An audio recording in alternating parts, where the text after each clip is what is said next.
Cover more of these next week.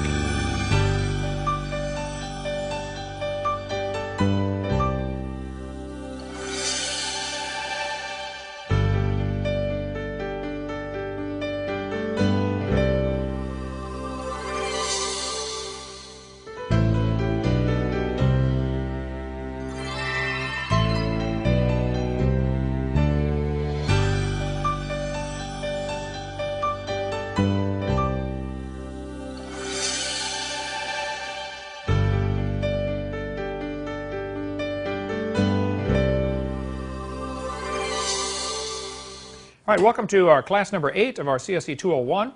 We left off last week talking about the Lost Squadron.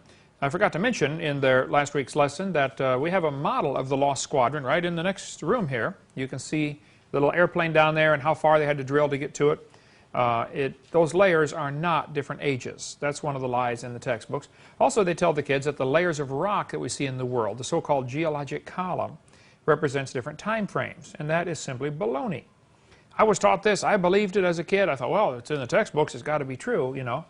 The whole geologic column is a joke. All over the world, petrified trees are found standing up, connecting these rock layers. Why on earth would we teach the kids the layers are different ages? I mean, how long does a dead tree stand up before it falls over?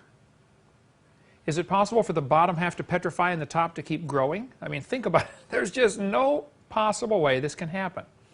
We had a German TV crew here today videotaping an interview with me, and I showed them this about the geologic column. They were just like calf looking at a new gate, like, everybody believes that. Yeah, you're probably right. Not everybody, but a lot of people believe it because that's what they've been taught. But it's not correct. Joggins, Nova Scotia, a friend of mine called me there from there today.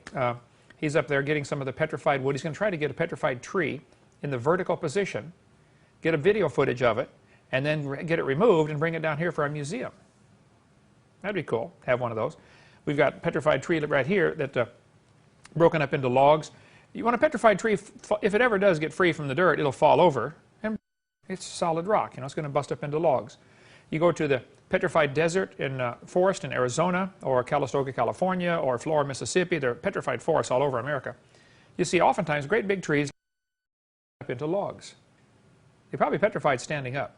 In Cookeville, Tennessee, a friend of mine was just up there south of Cookeville, about 30 miles, where these trees are, in a mine of coal commercially, so people go after it just to heat their homes. They go dig out some coal and heat their homes for the winter with it. Just a small, thin layer of coal. But the tree is coalified, the center is petrified, and the top is coalified again. It runs through two different coal. School are going to tell the kids, a forest has to grow, which is going to take hundreds of years, and then it gets compacted and slowly turns to coal, which has never been seen by the never seen coal in the process of forming like that in nature. And then they'll say, you know, 30, 40 feet of mud had to water, it will take another few 100,000 years, and then a whole new forest has to grow to get the layer of coal. In Yellowstone National Park, there are 27 consecutive layers of petrified trees. And the evolutionists will argue each of the trees in those Yellowstone and Specimen Ridge, I've been there, is about 500 years old. You know, big times 27, that's way more time than your Bible allows for. Well, you're assuming each layer had to form separately. What if there was a log mat drifting back and forth over that area as the tide went back and forth and dropped off 27 layers in 2 days? You know, it doesn't take millions a year. Logs down into Spirit Lake, it nearly covered the lake. There were 3 square miles, nearly 2,000 acres of lake covered with wood. You could walk across the water on top of the wood. 2,000 acres of floating logs. They began to get waterlogged, of course, soaked full of water, and then they began to flip up and float upright. Nearly always it was the root end down because the root end is heavier on the tree. And it was interesting, they began to sink to the bottom by species. The Douglas fir would all sink at the same time, within the same year, because they're similar density. Then the spruce would sink a different time. And so they're buried at the bottom of Spirit Lake. Over 20,000 trees are down there right now, stuck in the mud at the bottom of the lake. None of them grew there. None of them. Okay? They all got blown in by the volcano, floated in upright position, stuck to the bottom, and they're being buried in layer after layer after layer of sediments. Already 15 feet deep in sediments, and it's only been 20 years since the volcano erupted. That's just normal. Every time it rains, it washes dirt in off the side of the mountain, and it's just normal to get new sediments at the bottom of a lake every year. Those trees are going to petrify standing up. Now, during Noah's flood, you would get this on a worldwide scale. We cover more on that on video 6, but it does not take long. This is a piece of firewood that has quite obviously been chopped on, and it's petrified. We've got in the room right next door here a piece of a petrified pallet. I was preaching in western Tennessee, Union City, I believe is the name of this town. And the guy came to the meeting and he said, Mr. Hovind, how long does it take for... I said, well, I know wood can be petrified in the laboratory in 24 hours. Put it in high mineral content, heat it up, and pressurize it. It'll drive the minerals into the wood fibers and turn to stone in 24 hours. He said, well, I work at a pallet shop where we make pallets for the forklift to pick up, and carry around. He said, we had a mudslide about 30 years ago. Part of the hill slid down, covered up a bunch of the old pallets, new pallets actually. And the boss said, forget it, it's not worth digging them out. We can make a new one for $4 or we can dig it out for $6. Make a new one, okay? So they just left him. Then he said about 25 years later, or 30 years, I forget what the number was, but somewhere around 20 to 30 years later, he said they were digging a trench across there to put in a septic field, and they hit some of the old pallets that had been buried 20 or 30 years earlier, and they had turned to stone. We got a piece of one in the next room in there. Petrified pallet. There's petrified wood in there that's been chopped on. One lady asked me, how long does it take for wood to petrify? I said, oh, it can happen pretty quickly. She had a log pile out in her backyard, and we kept using the logs off the top, and every year we'd cut new lumber and cut new logs and stick it on there, and every year we'd heat our house with wood. And we didn't realize it, but the bottom 2 layers had sunk in, and we kept using off the top of the pile. We don't know how long, probably 20 years. She said those logs in the bottom petrified, turned to stone. There were farmers in Iowa that were told their grandsons to go out and pull up the old fence posts because they wanted to put in new fence posts, and the bottom from the ground down had rotted in just less than 1-2 generations. There's a book in the library called Handy Farm Devices. It's printed in 1909. They had a section in there on how to petrify wood. 1909. They said you mix alum and I can't forget a couple other things. You mix a solution together, put it in a bucket, set your posts in there as deep as you're going to bury them, and let them sit for a few days, and these minerals will soak into the wood and turn it to stone. And then you go put your posts in. You can still nail your fence to the top because it's wood, but it won't rot on the bottom because it's petrified. Farmers have known for a long time how to do that kind of thing. Here's a petrified fish giving birth. It does not take millions of years to give birth. I mean, this obviously is a very rapid event. Okay? Here's a petrified cowboy boot with the cowboy's leg still in it. Right next door, in the next room right out there, you can see the petrified pickle. Have you seen that one, Robert? Petrified pickle? I think, Nathan, I think I unscrewed the screw at the top and just put it in barely. Can you bring that in, the pickle in the jar? You know which one it is, don't you? Yes. Go in the room and just, the screw's just barely in the top, so you should be able to get that open. A guy called me from Montana, 3 years ago, I guess, and said, Brother Hovind, I found this old house in Montana. The house had, most of it had fallen down. It was an old homestead. The roof was gone, the walls were laying out. But he said there's part of a pantry was there, and there was a pickle jar. The lid to the jar had rusted off, and the pickle inside turned to stone. Would you like it for your museum? I said, of course. Who in their right mind would not want a petrified pickle for their museum, So he gave it to me. Is he having trouble getting it out of there? He's got it now. Okay. Yeah, bring it out in here, brother. So you can see it now. The jar was intact when I got it, and I set it down, and apparently the pickle being stone in there bumped the bottom and shattered the bottom. So I glued all the pieces back together of the bottom of the glass, but it was intact. The guy who found it contacted the jar, because almost all bell jars like this, thank you, brother, almost all these jars have a number on the bottom, and you can chase down what company made it based on the number. So he chased it down, and they said, oh, that's the style of jar we made from 1930 to 1960. So the pickle, which is turned to stone, had to be put in the jar, after somewhere 1930 to 1960.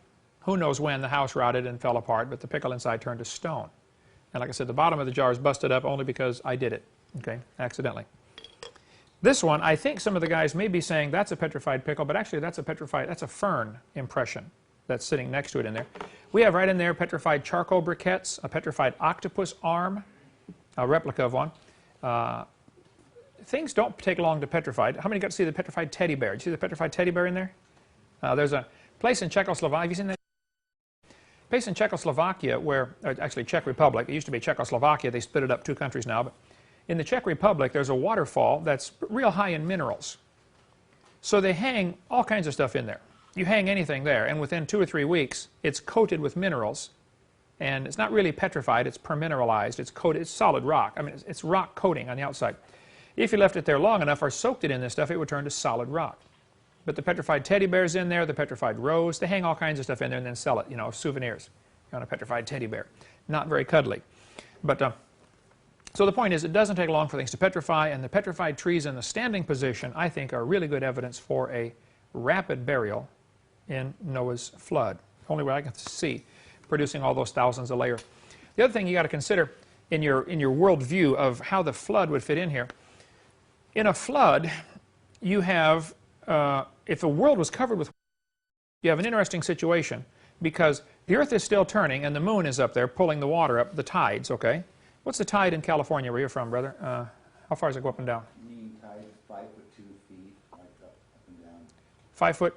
Yeah, 2 centimeters, about 3 foot mean. Okay. Yeah. So up and down 2.5 feet? Okay. Low tide to high tide, 5 foot difference. Here in Pensacola, it's only like 18 inches.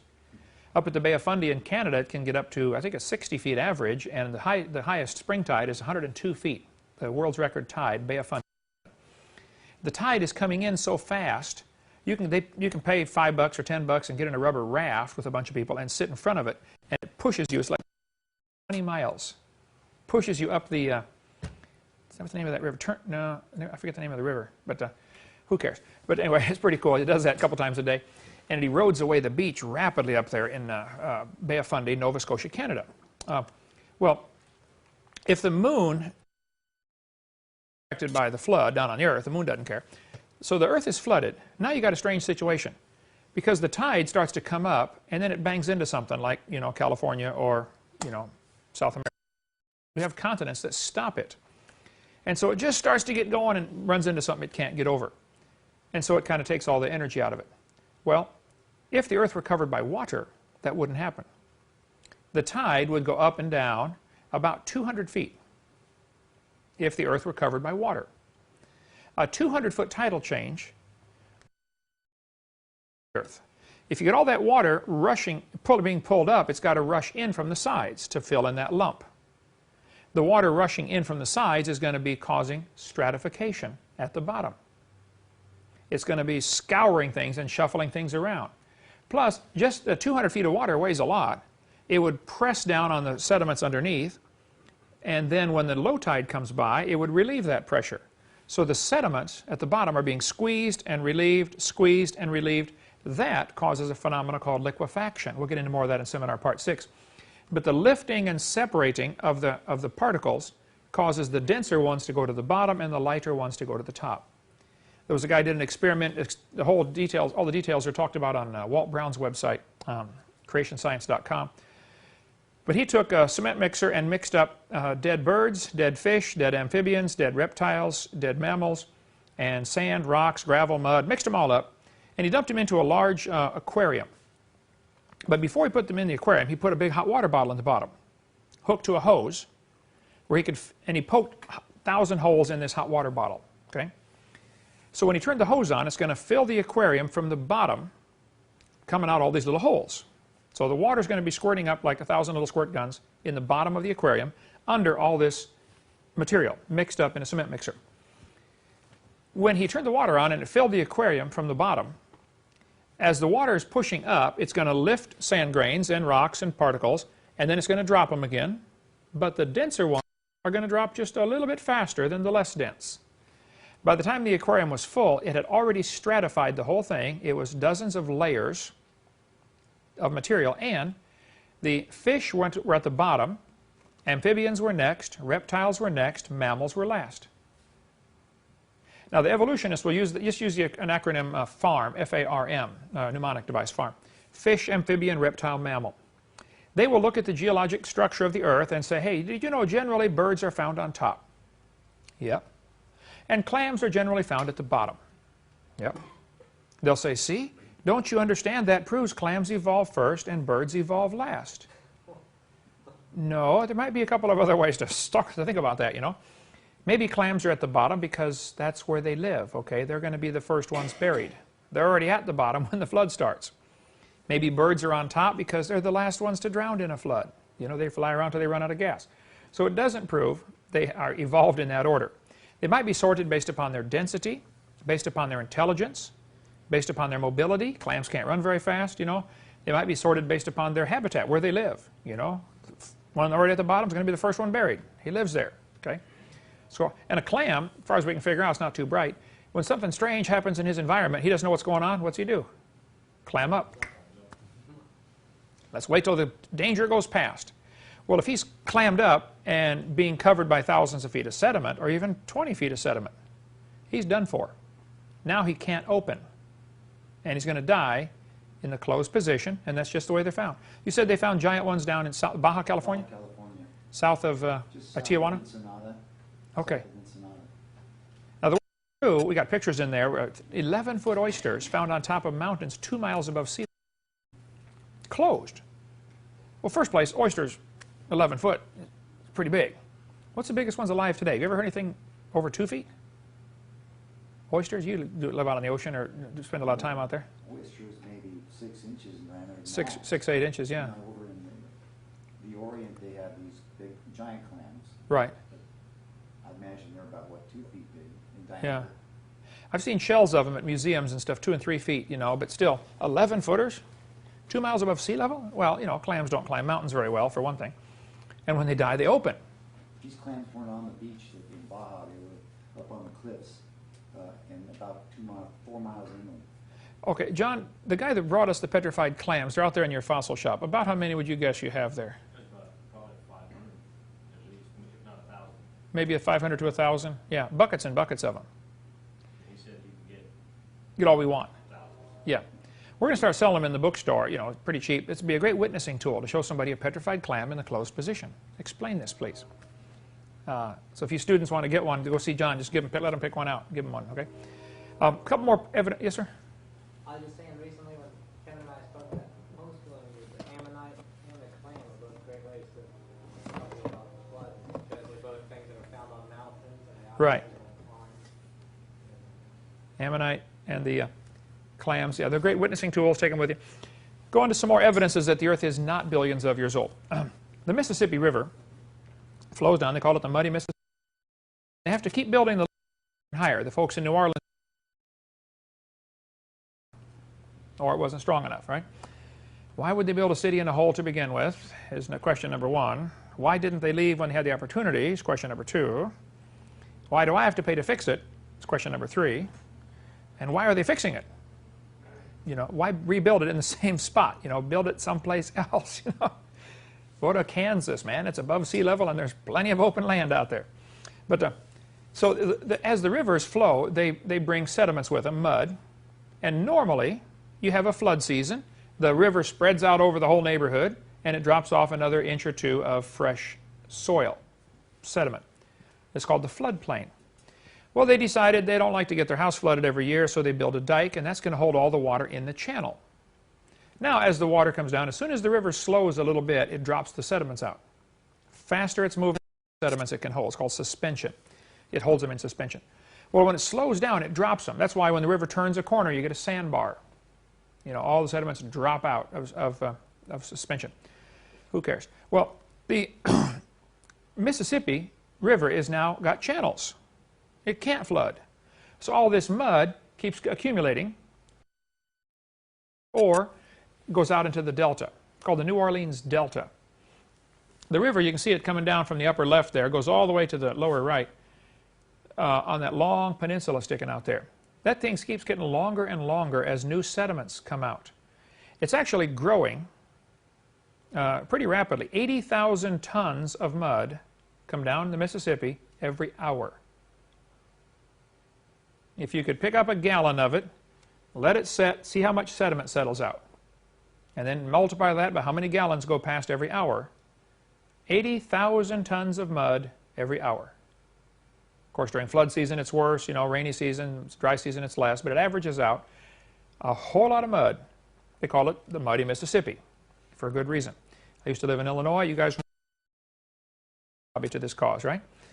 You get a good flood, part of your yard washes down into the Ohio or Wabash in your case, and then it ends up down in New Orleans. Okay, well, the delta is growing larger. There's nobody arguing about that. The problem is, when they run all the math on this, they drill through this delta all the time looking for oil, okay, because they find stuff trapped under this mud that turns to oil.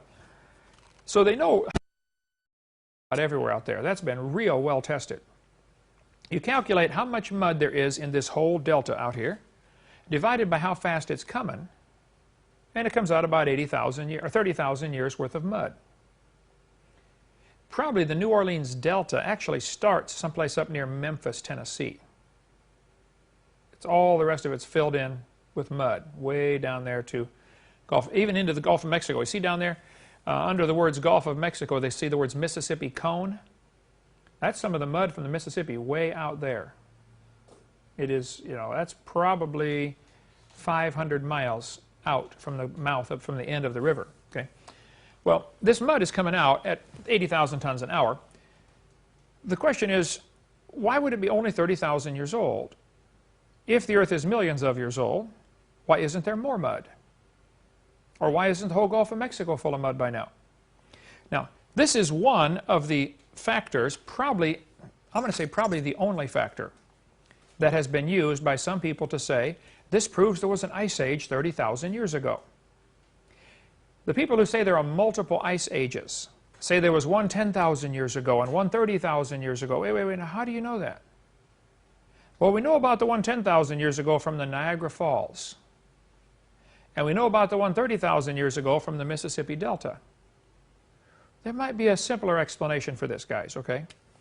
Maybe there's only 30,000 years worth of mud out there because, you know, 6,000 years ago God made everything. 4,400 years ago there was a flood. As the flood water was running off, 70% of that mud's going to wash out there in the first 30 minutes. So today it's coming pretty slow. It's only 80,000 tons an hour. You should have seen the first few weeks, man. It was dropping a whole lot of mud out there. So it's just as logical, and I think more logical to say, most of this delta formed very rapidly. The rest has come, you know, fairly slowly, only 80,000 tons an hour. I preached at a church in Louisiana one time, and a guy said, Brother Hovind, I'm a pastor at a church in Baker, Louisiana. Here's his testimony. He wrote me a letter. He said, recently we did a seminar at Comite Baptist, which one of our young married couples attended. They told you a story of an experience I encountered. While working in an oil field, where we drilled through a tree over 60 feet, almost 14,000 feet below the surface. I can tell you that it was block 487 of the Mississippi River Canyon field, and we were drilling for Chevron Oil Company. I was the on-site manager for a well logging and sampling service, Dan Gunter. Imagine that. They drilled through 14,000 feet, which is 2.5 miles. And then they hit a tree. Now, he was the on-site manager. What they do, as they drill, then bring up sections, they save it. And they number it. And they log the whole thing. They want to know what they're drilling through. Because they know they're looking for certain types of rock. All of a sudden, oh, hey, next one we're going to hit oil. Okay? A certain type of rock. So the oil driller, they've drilled, I don't know how many bazillion holes in the world, you know, looking for this. So they know how to find oil. They drill down and they save, it's called the core sample. As they drill down, they save the stuff coming up, and they set it up on the deck of the ship or whatever on shore, and they log everything. They drilled through, but the tree was standing up. He said as they were bringing up pieces, they drilled through the top and somewhere, maybe hit the side of it, I don't know. But they drilled through 60 feet of tree standing up under 14,000 feet of mud. How can you explain such a thing? Well, there was a big flood in the days of Noah, okay? I don't see any way they can get around this. when I was up in Anchorage, Alaska, I Portage Glacier. And I'm up there on the ship, you know, looking at the glacier, watching the pieces fall off, and everybody's clapping and cheering. And I got talking to the guy next to me. I said, what do you do for a living? He said, oh, I work up on the North Slope of Alaska, up near Barrow. I said, oh, yeah, what do you do? He said, well, we drill for oil up there. I said, well, do you ever see anything unusual when you drill? He said, you know, we find the strangest things when we drill. He said a couple years ago, I think he said a couple years ago, we were drilling. We drilled through 1,000 feet of permafrost, permanently frozen ground, never thaws out. And we started hitting wood. And we started saving the pieces like well drillers do, you know, to see what we're drilling through. He said, we drilled straight down the top of a tree, 300 feet tall, under 1,000 feet of permafrost. Well, first place, there aren't many trees on this planet that are 300 feet tall. Okay? These trees around here in Pensacola, about 60 feet. Not many trees over 60 feet here in Pensacola. And these are big trees. The tallest tree in the world is in a redwood forest, one of the redwood trees in California. It is, I think it's 340 feet now, something like that. It's called the General Sherman tree. It is the world's record holder. 340 feet, I believe, is something close to that is the world's record. And those redwoods, you know, Robert, are huge, okay? You don't have them around your place, do you? Do you have them, are they south of San Francisco? Just north. Muir Woods is low. 2 hours from San Jose. From San Jose? Yeah. I know we used to go to Muir Woods all the time and all up and down the coast clear up to Oregon, you know, to petrify redwood trees. You've been up there, brother, and got probably 30 of them you can drive through. We didn't take my van through there because you have to take the mirrors off. You know, it's a real tight fit with the van. So we said, ah, forget it. We'll just take a picture, you know. Trust me, a car will go through there, okay? But these trees are huge. Albert, you've never been out there, have you? You got to get to California. Haven't seen snow, haven't been to California. We got to send 3 states, Alabama, Georgia, and Florida. Yeah. We'll get you to travel some, Albert. Just hang in there, okay? But the point is, a 300-foot tree is absolutely monstrous. To get one under 1,000 feet of permafrost, now how could you explain such a thing? I think there was a flood. A really, really big flood, okay? Like worldwide flood. This is a picture of the oldest tree in the world. Actually, whether it's the oldest tree or not, nobody knows because the oldest one is purposely not identified. There's a whole grove of trees up in the mountains called the White Mountains, right near the Nevada border, California-Nevada border. Have you been up there to the, these kind of trees? I haven't seen it, but I've seen the Bristol cone pine. Yeah, well, these are the Bristol cone pine. Okay. Now, there's also the Joshua trees up there, the Joshua Tree Memorial, you know, those are pretty old. But these Bristol cones are fascinating.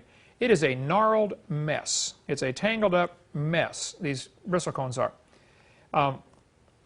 They drill in a real tiny hole, about the size, you know, the pencils where you can adjust the lead, those real thin lead strips in there, the number 0.5 millimeter pencils. They've got a drill bit that drills a hole that small, but it's a pipe. It's a pipe that's that small, 0.5 millimeter outside diameter, I believe. As they drill in, it's caking out, the center part is hollow, and so they drill in a ways and then pull it back, and it snaps off a little core sample, real tiny, okay? Then they drill in some more and pull it. They drill into these trees. They don't want to hurt the tree too bad, okay? And then when they're done, you plug the hole with wax or something. I don't know. But so the tree, it grows really funny. It's a tangled up mess, and it's very difficult to count the rings. But the oldest tree, by the way, we got a piece of bristlecone right in the next room here, okay? This is it right here. I counted the rings. I had to use a magnifying glass to count the rings. It's something you guys might want to do for Dinosaur Adventureland when kids come here. If we get a piece of bristlecone and say, who can guess how old it is? And give them a magnifying. I had to use a magnifying glass and a needle. And I was counting the rings, you know, 1, 2, 3. And I put an ink pen and I marked every 10 rings. So if you look in there, every one of the marks is 10 years. Well, 10 rings, okay? Bristlecones grow really slow. If you look out on the long bench we've got out there, we've got all the log samples, you know, on the bench. The very last one, closest to the tower, is a piece of bristlecone. It has 400 rings, and it's only that big around. 400 years old, about. Very tough to count. But anyway, the oldest tree, they've been able to count the rings, and tree ring dating is not an exact science, okay? Sometimes they grow 2 rings a year. Sometimes, you know, it can vary some. But textbooks will say, oh yeah, we know the Earth is, more than the Bible says because, we've got tree rings dating going back 8,000 years. And you're going to hear this argument if you get into evolution or creation debates with somebody. They're going to say, oh, we've got overlapping tree rings. Like here's an example of overlapping tree rings. And they'll say by taking sample from a live tree and sample from a dead tree and sample from a log cabin or sample from an Indian adobe, something that we know is 400 years old, we can overlap the rings and find matching patterns. And you can see where, it's got close rings and the other, and far distant rings, and they overlap the rings based on the ring pattern. And they say using this overlapping tree ring method, we can go back 8,000 years is probably the number you're going to hear. Well, I just don't buy that for a second, okay? You can have two trees growing side by side, and they have different growth patterns. If the one tree is taller than the other one, the big tree gets the sunlight, the little one doesn't get the sunlight. The big one has a different growth pattern than the little one. They're growing side by side. The big one dies. Now the little one gets all the sunlight. Its growth pattern is going to change. You can have two trees growing on opposite sides of the same hill, and they'll grow differently because of the minerals in the ground, the sunlight. Trees on the south side in the northern hemisphere are going to get the sunlight. Trees on the north side of a mountain are not going to get the sunlight. That's why the snow melts last on the north side of the mountain. Okay, it doesn't get the sunlight. You can have trees on opposite sides of the same hill growing differently because of the water. When clouds are moving up a hill, they start to cool off and they drop their moisture. When it comes back down the other side, it is expanding and absorbing moisture. It's called the rain shadow. That's why if you look at the state of Washington, the wind blows off the Pacific, hits the mountains and goes up. Well, it drops all the rain on the Pacific side. And there's a huge forest in western Washington. You get up over the mountains and it's a desert. Because the wind, as it blew over the mountains, it lost all its rain. So the tree ring dating is really a far cry from an exact science. There are all kinds of things can happen. I had a guy at the seminar one time years ago. He said, Brother Hovind, I'm a professional wood carver. I carve walking sticks for rich people. They want to pay $500 and I carve a special stick with their name on it, or the picture of their wife or something, whatever they want. He said, I've been carving these for, I think he said 50 years. The guy had to be probably 70 years old. He said, I raise my own trees. I plant them myself. I stick the seed in the ground. 7 years later, I cut the tree down. He said, I've got all these I've raised myself.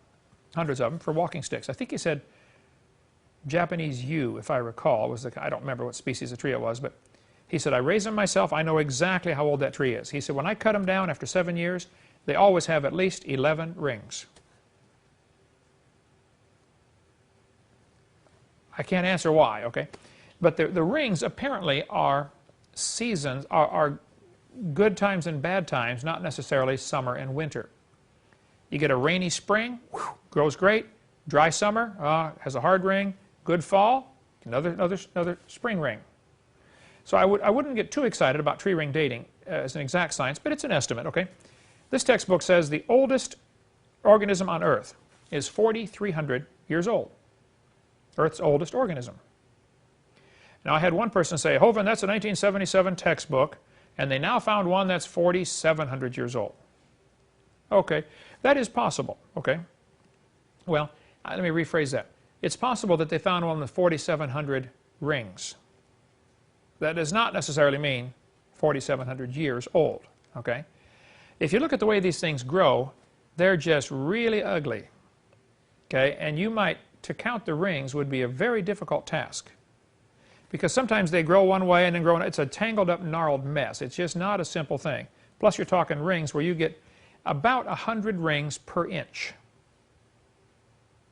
Go count the one in there. You'll see it. Take a look at it for yourself during the break here in a couple minutes. You can see for yourself. This is really tough to count these things.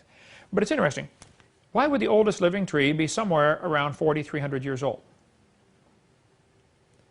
Well, you see, there was a creation 4,400 years ago. Now, the oldest tree in the world, being 4,300 years old, doesn't prove the Bible's right, but it certainly is a good indication. It fits everything else. It doesn't hurt the creation theory. It may hurt the evolution theory. They have an article here. I don't have the date on this. It's from the Washington Post, but if somebody can find the date, please let me know. People send me articles all the time. Oh, you got to see this article. Where did it come from? So I can document it. So they didn't send where it came from, but I don't know where it came from. But the General Sherman tree, the tallest tree in the world, was thought to be 5,000 to 6,000 years old. When they tested it with tree rings, it only had 2,000 rings. So it's pretty tough to estimate. That's Washington Post. Can you get on the internet? It's probably from 10 or 15 years ago. Yeah, we could probably search it on the internet. Scientists trim 3,000 years off largest tree. Do they say here how tall it is at the time of this? 275 feet. And 30 feet across? Okay. 33 feet across. Actually, Dr. Hovind, the tallest trees are the coastal redwoods North of San Francisco? The coastal. Well, isn't the General Sherman, it's up there, isn't it? The Sherman is the largest tree. Okay, it's a sequoia. Yeah, it's not a redwood. Yeah, The girth and the, yeah.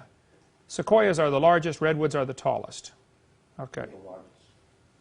Yeah, they have the most wood in them. There's enough wood in one of those big sequoias to probably build, what, 800 houses or something? It's phenomenal. It's incredible. The bark on those things is 2 feet thick. You know, they have a forest fire come through there and doesn't even hurt them. You know, has to really be tough to hurt one of those trees because they're amazingly tough. The largest reef in the world, coral reef, is in Australia. The Great Barrier Reef. It's called 1,500 miles long. I got a call just south of Brisbane in Beenleigh, and a friend of mine's been a missionary over there for years. He said, hey, Brother Hovind, would you like to come preach in Australia? I said, well, I need to pray about this. He said, yes. That was a no-brainer. So my whole family got to go with me. My kids were probably 16, 17, 18, somewhere around there. We all went over to Australia. My daughter and I actually got to go scuba diving at the Great Barrier Reef. It was incredible. You know, the reef is unbelievable. They say it's the best in the world. That's the first place I went scuba diving, so I assume it's all like that, you know. I've since been to Cozumel, Mexico, which is awful good, and to Hawaii. Now, it's rough, you know, but somebody has to do it over there, so you know, might as well, you know. I've taken the beginner class 3 times, okay? I've never gotten PADI certified or anything. I always have to go through the class, you know, and here's how you do everything. But the Great Barrier Reef was studied pretty intently after World War II. Some of the reef was destroyed by ships and bombs and stuff, and they didn't have time to mess. They got a war to fight, okay? Let's not worry about the environment. We need to have a channel through here. Let's blast a channel through. So they you know, put dynamite and everything, and they blew up sections of the reef to get it. They can get their ships in and out. Then after the war, okay, now let's see how fast. They watched the reef grow for about 20 years. Kept studying how fast it grows. They found some very interesting things about the reef. The deeper it is below the surface of the water, the slower it grows. Because the coral down there can't quite get enough sunlight. As it gets closer to the surface, it grows faster.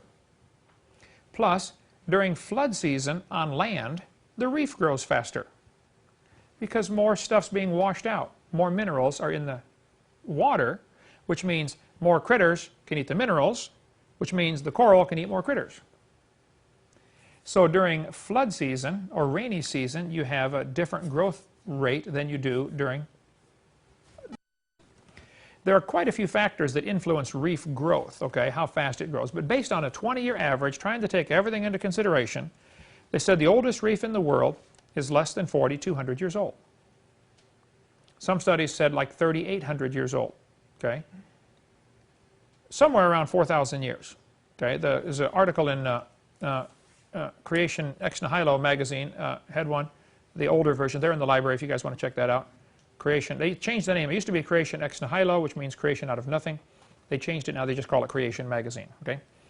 There's also one called Creation Illustrated, which is good. We encourage people to get either one of them, but they're unrelated to each other. This is an article, I think the book is called Origins, or the magazine is called Origins, and the article is called Coral Reef Growth, back in 1979. But that's where they said, look, it's around 4,000 years old. Now keep in mind, this is not one growing organism. It's a whole bunch of organisms growing on top of each other. It's a colony of coral. You know, one dies, leaves its body behind, and the next one grows on top. But why would the oldest or largest reef in the world be less than 4,200 years old? there was a flood 4,400 years ago. Now that flood would have totally rearranged the surface of the earth and reestablished ocean levels, water levels, and reefs would have to start growing from scratch. Though some might have started growing on top of a previous reef if it happened to end up at the right elevation in the water. If a coral reef after the flood, excuse me, if a pre-flood reef ended up 30 feet above sea level, it's all going to die. Okay? If it ends up 300 feet below sea level, it's all going to die.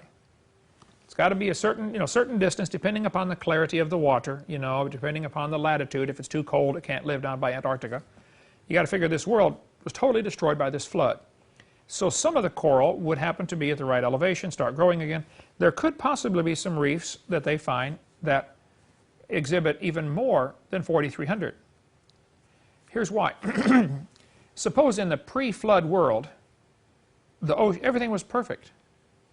And coral could grow like crazy. Let's say it could grow 10 times faster. Pick a number. Then you get this big flood, destroys the world. Now after the flood, that reef happens to end up about the right elevation and it starts growing again. But now its growth rate is much slower. So we take today's growth rate, drill down into that reef, and say, wow, that's 14,000 years old. Based on today's growth rate, yes. But see, the growth rate would have changed because of the oceans changing, the atmosphere changing, so many changes after that flood. Okay, before we start in Niagara Falls, which is the next one, another evidence the Earth is not billions of years old, let's take a couple-minute break, and I want you to go in and take a look at the bristlecone pine and just try to count the rings. You see what I'm talking about, how tight they are. It's pretty cool. All right, back in 5 minutes. All right, let's take up where we left off here. More ways to prove the Earth is not billions of years old. These are called indicators. Geochronometers is another word for it. How old is the Earth? Well, there's no data on it, obviously, but so there's all kinds of ways you can try to kind of test how old it is. The guy, somebody mentioned during the break about calling the pastor, I would recommend you that are taking these class by live or by tape, call all these people. So you can say, I talked to him. It just adds credibility. I talked to the guy that it happened to. And plus, if you find any phone numbers have changed, because I keep notes in here continually, and I keep 7,000 slides all up to date, call me. I'll fix my slide, okay? Try to trace them. Or if you can't find them, we'll see if we can, Here's a picture of Niagara Falls. I've preached 3 or 4 times now up in Buffalo, and I always try to go over and see the falls when I get there. It's just incredible. Any of you ever seen Niagara Falls? And well worth going to see. Niagara Falls is huge. This is the Canadian side of it. There's actually two parts to the falls. But the textbook here says, the rocky ledge above Niagara Falls has been eroding for nearly 9,900 years. Now, how could they make a statement like that? How would you know? Well, the water is going over the edge and it breaks the rocks off the edge. All waterfalls do that, okay? Gradually the water breaks off the edge, the rocks break off the edge, and the water's going to move back. The falls is going to move back. It breaks the rocks off also because underneath the layer of dolostone on top, it's softer underneath. So it erodes the lower part, and then you got this ledge hanging out, and all of a sudden it snaps off. You can go up there and buy video footage of some huge chunks of rock breaking off. There were some, I don't know if people were killed or not, but there were some large slabs that broke off one time where it used to be a observation platform. People stand there and watch. All of a sudden, whole thing's gone. An area the size of this room falls off. This this map is from a Niagara Falls Museum guide. No, the map is actually from a textbook, I believe. A textbook that I have in my library there. I should get the picture of the date on here. It's one of the geology or earth science textbooks. Anyway, it has been known for several hundred years Niagara Falls is eroding back. That's normal. All waterfalls do that. You can see the lines on there where it used to be in 1764 and then in 1918. It erodes back about 4.7 feet a year, according to the museum guide. Now, in the 1930s, you notice since 1927, it hasn't gone back much. Well, that's because in 1930, they dug a channel beside it to drain the water off to use to make hydroelectric power. They can actually divert all of the water and dry the falls up if they want. They can shut off Niagara Falls. And they do sometimes. If they want to repair it, they shut it off. You can't really shut it off, but they divert the water through this other channel, which turns the turbines and makes electricity for who knows how far. Actually, Tesla, the guy that made the Tesla coil we've got right here, was the guy who went to Niagara Falls and built the first generator to generate electricity in America. Nikolai Tesla, the famous Russian genius. I did lots of experiments with Tesla, with electricity. Tesla was in competition with Thomas Edison, and Chuck can tell you all about this stuff. He knows a lot more about that than I do, but Chuck Holcomb. Thomas Edison was just convinced we should use direct current, DC current like your car has, 12-volt DC current. Tesla said, no, we should use alternating current. Well, the advantage of alternating current is you can send it farther. DC current, the farther it goes, the weaker it gets. You got a wire from here to, New Orleans, and there's nothing coming out the other end. Okay, it's too much resistance within the wire. But with alternating current, you can get high voltage and send it farther. So obviously, Tesla won out, and we use alternating current everywhere. But Niagara Falls was eroding back until 1930s when they built this hydroelectric power plant. So now they have greatly decreased the erosion rate. Plus, they have a vested interest, all the stores that own property next to that, all the hotels, they want people to look out the window and see the falls. If they build their $3 million hotel and then the Niagara Falls moves 30 feet, they're going to go build another hotel up there and they're going to get all the business, okay? So there's a vested interest for people to actually do repairs to the falls. They may shut it off for 2 weeks, go out there and, spread some cement to fill in the cracks and keep this erosion from happening again. Bottom line is, until man got involved, it was eroding back 4.7 feet a year. Charles Lyell hated the Bible. He's the guy that strongly influenced Charles Darwin. We'll get into more of that later, but Lyell's a name you got to watch. Charlie Lyell wrote this book, Principles of Geology. He was looking desperately for some way to prove the Earth is more than 6,000 years old, because he just wanted to discredit the Bible so badly. He had an ulterior motive, okay? He was a lawyer from Scotland. And he probably had a political reason, because the Bible says to honor the king, and there were people during this time frame who were wanting to get rid of the king, overthrow monarchy. Another long story there, but Charles Lyell went to Niagara Falls in 1841. When he went there, Niagara Falls was here. It obviously started right here where the cliff is. And it's obviously moving back down the gully. It's eating its way backwards, okay? My son-in-law, Paul Jewell, is from the town of Lewiston, which is off here to the left, right under the picture of the book. That's where he was born and raised. His dad pastored at a church up there. I've been there to the Niagara Falls area several times. Down on the lower side, down near Lewiston, they've got quite an interesting park you might want to go see. Today, Niagara Falls is clear back where that yellow arrow is. It is split over that island. Can you see that island in the middle of the river? It has caused there to be two Niagara Falls, the American side and the Canadian side. This is a huge fiberglass map. John, you got to make one of these here one of these days. This is a fiberglass 3D, section of Niagara Falls. It's fascinating. But you can see there in the center of the river, there's an island called Goat Island, and the water splits and goes over both sides. So the one on the upper part is called the American Falls, and the lower part is called the Canadian Falls, because the border goes right down the middle of Goat Island. But from where it started at the edge of the cliff, the falls have moved back 7.5 miles. And you can go up there and study it for yourself. It's about correct, 7.5 miles. Well, there's the two falls there, the American Falls on the left and the Canadian Falls, which is much more pretty, on the right. Most people take the bridge across and go see the Canadian Falls, and they've got spotlights and they light them up and they do all kinds of fancy things with the falls. There have been a couple times where they've frozen. And pretty cool when you see the Niagara Falls frozen, and that's pretty unusual for that to happen. But the Niagara Falls goes down into this river, this gorge, where the water's just going like crazy through there. They take boat trips up there. They've got a boat with a jet engine on it, and you pay $30 or whatever to get on that thing. And they go up through these rapids, or you can go raft trips down there. This really phenomenal, ice cold water. Okay, but this textbook here says the gorge is about 7.5 miles long, and it runs just below Niagara Falls. That is correct. Then the textbook says a simple calculation shows it has been 9,900 years. Wait. 7.5 miles, 9,900 years. And that is not correct. If you do the math on it, it's moving back 4.7 feet a year. That's only 8,400 years. Charles Lyell is the one who said it was about 10,000 years old.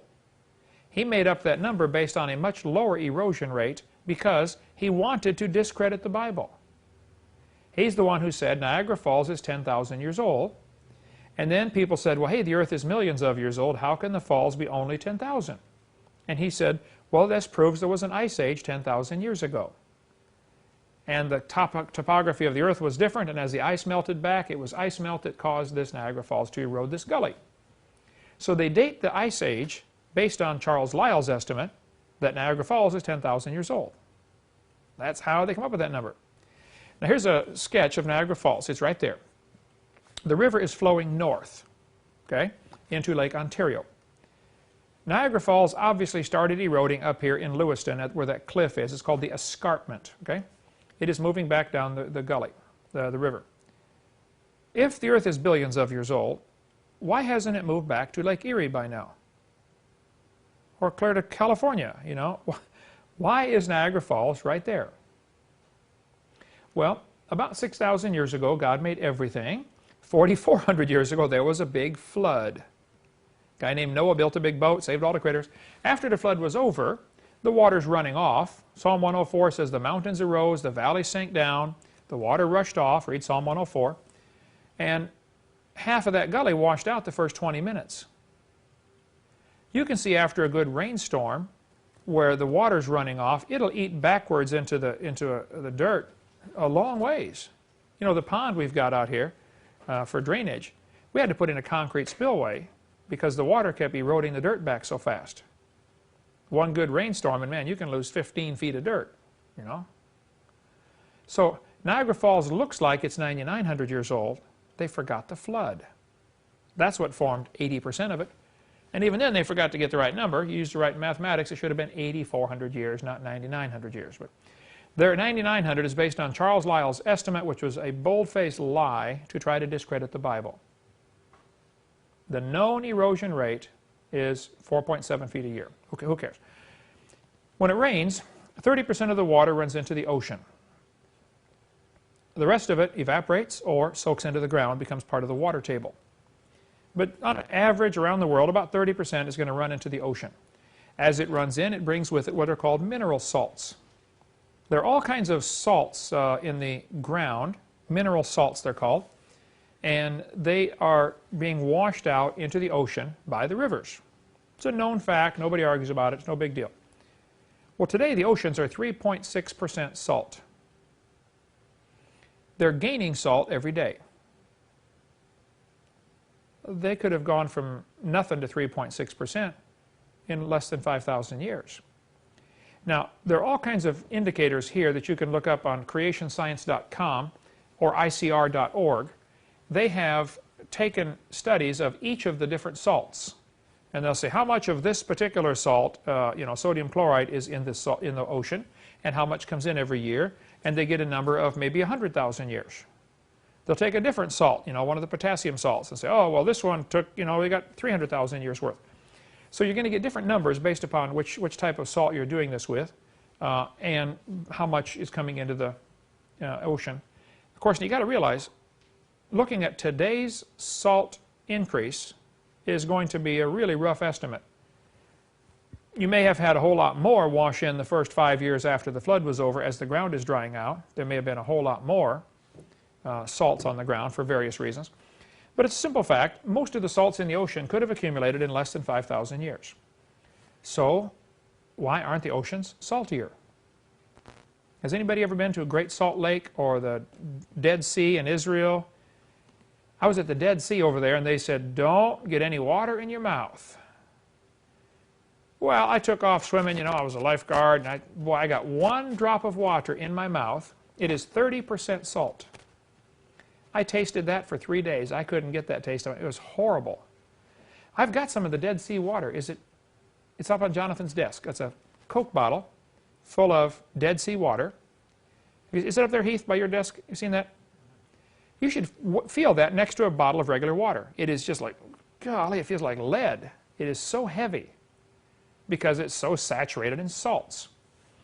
Well, the water is so heavy when you go swimming in it, you float real high. Great Salt Lake in Utah is not quite as salty, but almost. Okay, it's real salty too. Everything washes in. There's no outlet to the Great Salt Lake. Everything evaporates out. There is no spillway. Once in a while they get a bad snow or bad rain and it fills up goes up over the expressway. The interstate has to be shut down around Great Salt Lake till the water evaporates back down. Who cares? Well, I got a postcard. I had a postcard one time years ago when I was a kid. We went out there to Great Salt Lake and went swimming in the Great Salt Lake. And as soon as you dive in, you will discover every scratch on your body. It will start screaming at you. Put salt in a wound and you know what I'm talking about. You know, I forgot I had that scratch right there. You will instantly be reminded of any cuts on your body because of the salt there. We got this postcard of 4 guys playing cards in the Great Salt Lake. They got a card table that's floating up just about that far out of the water. And they're sitting in their chairs. You can see the back of the chair, and the guys are about this, you know, this deep in water, and they're sitting there playing cards. Because the water is so heavy, you float really high. The buoyancy is real high. Well, the Dead Sea is the same way, and the Salton Sea down in Southern California. How far are you from the Salton Sea? Used to live about 5 hours from it. Okay, 4 or 5 hours, yeah. Those, to my knowledge, are the 3 saltiest lakes on the Earth. Okay, they've done studies of the Dead Sea, how much water's coming in, and how much water's evaporating. How quickly is it adding salt? Because evaporation only takes out water, won't take the salt out. And they say it's probably about 11,000 years worth of salt there. Dead Sea, about 11,000. Salt Lake, I don't know if it's ever been tested. That's a good, maybe somebody can find out for me. But the oceans could easily have gathered all that salt in less than 5,000 years. You also have to understand, there are what are called salt plumes. If they dig down into the ground, sometimes they hit like a huge ball of salt that'll be, you know, the size of Pensacola. I mean, like 15 miles across and thousands of feet thick of pure salt. You've seen those lava lamps, you know, where the stuff, you know, blurbs up in a big ball coming up with a stem hanging down behind it as the lava lamp, as the stuff floats up. That's apparently what the salt did. There were layers of salt in the pre-flood world for who knows what reason. But the salt will start to plume up toward the top, and then it gets trapped and it hardens. There's a place outside of Longview, Texas called Grand Saline. That was famous because in the old days the farmers would go there and get salt for their animals. It was right on the surface. The salt plume broke the surface. Louisiana has dozens of these salt plumes, okay? And sometimes they have to dig down to get to them. We've got right here in the museum somewhere, is it over there, the salt crystals? They're square, huge halite crystals. Somebody sent me some. They're like this, you know, if you ever look at salt under the magnifying glass, it's always little cubes, okay? Well, they sent me some giant cubes from this place in Grand Saline, Texas. I called them, said, hey, we got a museum, you know, can I buy some salt samples? And they said, oh, we'll give them to you. You know, they go down there with semis and load them up, you know, 50 of those a day, semis full of salt with bulldozers as fast as you can pack it. It's just pure salt, you know. The slower it evaporates, the bigger the crystals get. So if something is really deep in the ground and evaporates very slowly, it's got time for the crystals to get really huge and beautiful. That's called accretion, the way crystals grow by a process called accretion, where they add, oh, we do have a petrified clam here. You guys use this for demo purposes? Yes. Get a big one from John. Show the kids. Oh, wow, you know, this is tough to see. Petrified clam. I don't see another one here. There should be. Oh, yeah, you do have a big one. Okay, petrified clam, closed position. You got a really nice one here. Are these some of the ones we just got from that guy? The one in your right hand is, yes. Yeah. I'm sure we got the other one. Petrified clam, closed position. Took millions of years, you know, obviously. How did we get off on that? Oh, I saw it. The salt in the ocean. Why aren't the oceans saltier? Well, because they're only 4,400 years old. That's why they're not saltier. Now, what might have happened in the first few hundred years after the flood, there may have been some salt plumes that were exposed in the ocean, at the bottom of the ocean, in which case they're going to dissolve, you know, real quickly. The ones up on land in Longview, Texas, you know, or Grand Saline, Texas, they're a long ways from the beach, you know. The ones in Louisiana are not going to leach into the ocean. But these salt plumes appear all over the world. If there were some near the ocean or in the ocean, they would quickly dissolve, so the salt content of the ocean might have rapidly risen in the first few hundred years after the flood. And today the rate of accumulation would be changed to a much lower number. But I believe at the time of the flood, it was mostly fresh water. And the oceans have gradually become saltier, and today they're 3.6% salt. There's nothing about the salt in the ocean that is harmful to the creation view. I did a debate, an atheist one time, and he said, Hovind, could you please tell me how the freshwater fish survived Noah's flood? Because if you put freshwater fish in salt water, they die.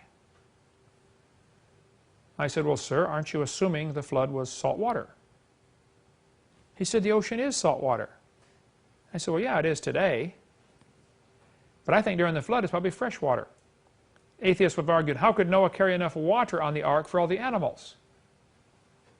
Well, that question assumes that you can't drink the water right outside, doesn't it? What if it's a freshwater flood? Plus, freshwater floats on salt water. The Amazon River, I think the story is at the Amazon. There's a guy, rescue ship went out to pick up this guy. His ship had capsized, and he'd been out there for several days in a raft, you know.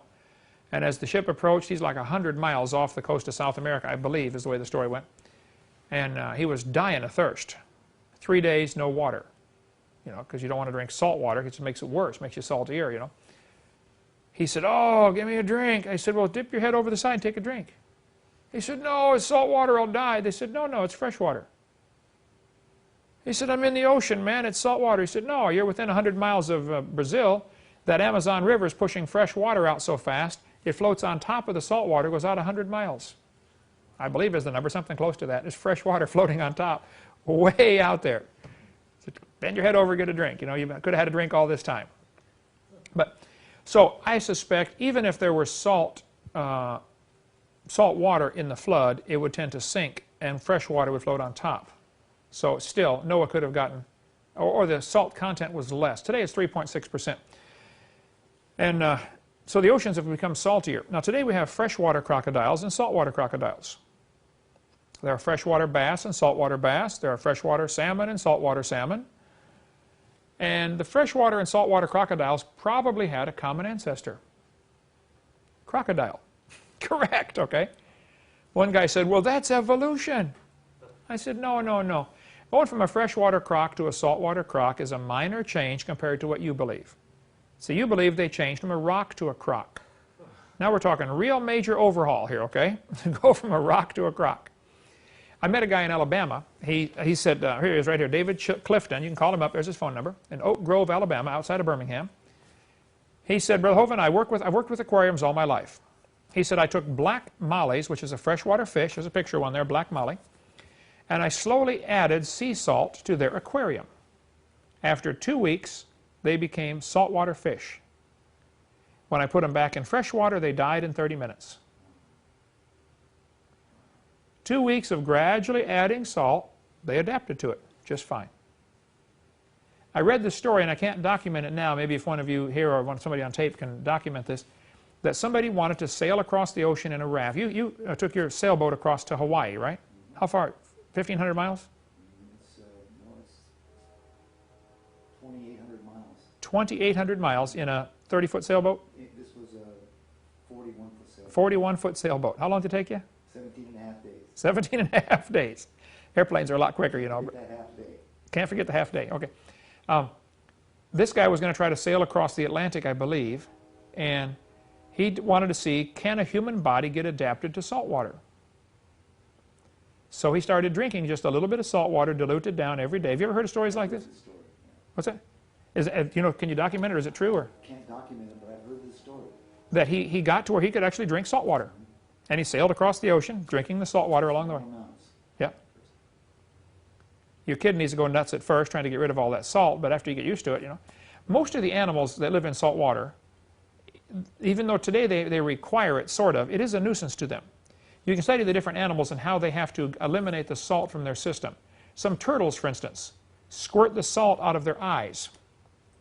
They will accumulate the salt in their body, and then they get up, you know, and they squeeze something, some muscle, and the salt squirts out of their eyes. Many of them, sharks, I believe, squirt it out of their urine. They have to get rid of the salt out of their body because they're drinking this stuff all the time, you know, drinking salt water. Anybody know anything else about that? Getting rid of the salt? Different animals have different ways of getting... Even though they live in it, it is a nuisance to them, which may be an indication they were originally designed and lived in fresh water. You know, the original ones in Adam and Eve's time. And today it's a problem. Anyway, how many of you have ever gone into a cave and the guide said, don't touch the formations, they take millions of years to form? Right?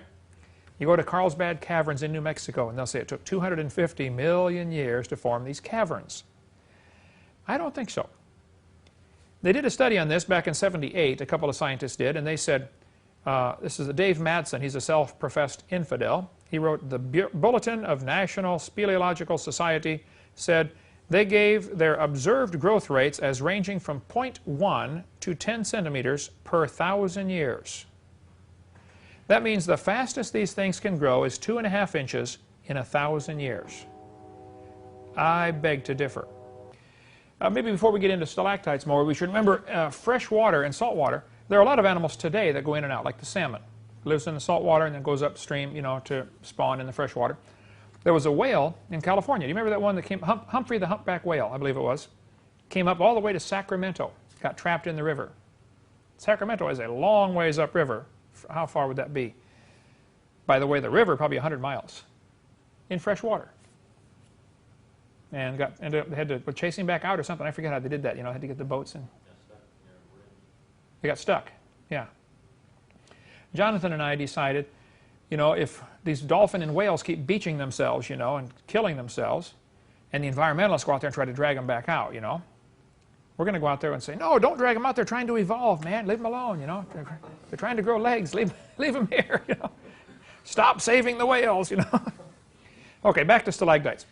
This is a picture under the Lincoln Memorial, a picture taken in the 60s, memorial built in 1922. How do you get 50-inch stalactites in 40 years if they grow 2.5 inches per 1,000 years? Let's see, 50 divided by 2.5 is, what, 20. Did Lincoln die 20,000 years ago? No. This is in Carlsbad Caverns in New Mexico.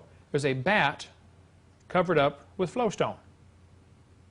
Before it had time to rot, it was covered on top. Now this is a stalagmite. Stalactites grow on the ceiling. They hang tight to the ceiling. Stalagmites are on the ground. Stalagmites grow much slower than stalactites because up there you got gravity helping, you know, stretch the minerals out. On the ground, gravity's hurting, you know, squeezing them together. Here's a refrigeration shed down in Fort Pickens, Pensacola, Florida, right down here. You can go out. You've been to Fort Pickens, you know, they got the brick fort, and then next to it is the old steel and concrete fort built for World War I. You have to get special permission to go in there, and because they got it all locked up, because it's unsafe. There's rusty steel sticking out every place, you know, the forts are wrecked. But Brian, that used to work here, went out there with the camera and got this picture, 2 inches long, hanging from a refrigeration shed used in World War I, or after World War I, 1926, the shed was built. Here's a building in Indiana built to be the Lewis and Clark, George Rogers Clark Memorial, built on the Wabash River, Vincennes, Indiana. The building is made out of limestone blocks, and it rains and the water seeps through the limestone. Acid water dissolves limestone. You can take muriatic acid, battery acid, any kind of acid, and pour it on concrete. And it'll start to bubble and foam and fizz. It's dissolving the concrete. When they're done doing a brick building, they build all the brick, you know, they put all the brick up there. Any mortar that's splashed on the brick, they get muriatic acid, which is cheap. You buy it for $2 a gallon, you know, at a swimming pool place. And they get rubber gloves and get a mask on and get a scrub brush and scrub the brick with muriatic acid. It eats away the mortar that is spilled on there. And eats away the mortar between the bricks if you leave it on too long. It'll unbrick your wall for you. Okay? You don't want to do that.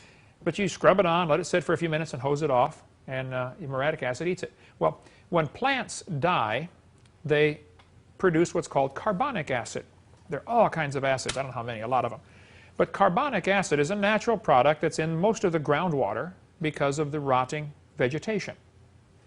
So, as carbonic acid goes through limestone layers, it's going to dissolve a little bit of it.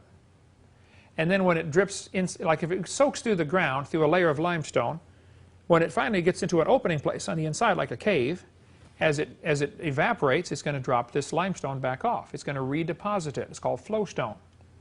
So it started off as limestone. It's now been dissolved chemically and redeposited as flowstone. And that's what causes these features right here, stalactites, stalagmites, and flowstone. Well, this building was 40 years old when the picture was taken. And they're huge. Looks like a cave that some guide is going to say, oh, this took 200 million years to form. No, sir, it took 40 years. Okay. Here's a cave, or a mine, I'm sorry, a lead mine in Australia, Queensland, Australia. The mine was closed down for 55 years. Seal the door off, close it down. It's unsafe or not enough lead to get, who knows why. They closed it down for whatever reason, okay? Either unsafe or not commercially worth going after. The cost of extraction is greater than the value you receive. Well, after 55 years, they said, well, let's go see how it's doing inside. They opened the door, went in there, and it was it looked like a natural cave, stalactites all over the place, stalagmites on the floor, and all this formed in 55 years. There are two people inside that circle. You can get an idea how big this stuff is in 55 years. There's a Oasis Cafe at Herbert Field down here in Navarre, just 30 miles from here. It was built in 1993. 7 years later, in the year 2000, it had a 13-inch stalactite growing off of a drippy pipe. Pipe had been dripping water. This is not a piece of that one, but it's just like it, okay? They gave me the 13-inch stalactite, part of it, but it looked like this. And on the ground, as it dripped on the ground, it was leaving behind, building a stalagmite, which they gave me, and it's right here. 7 years. Now, those guys did a study and said the fastest they can grow is 2.5 inches per 1,000 years. I'm sorry, I disagree. I think they're wrong, all right? For more information on other materials offered by Creation Science Evangelism, call us at 850-479-DINO. That's 850-479-3466. Or visit us online at www.drdino.com. That's www.drdino.com.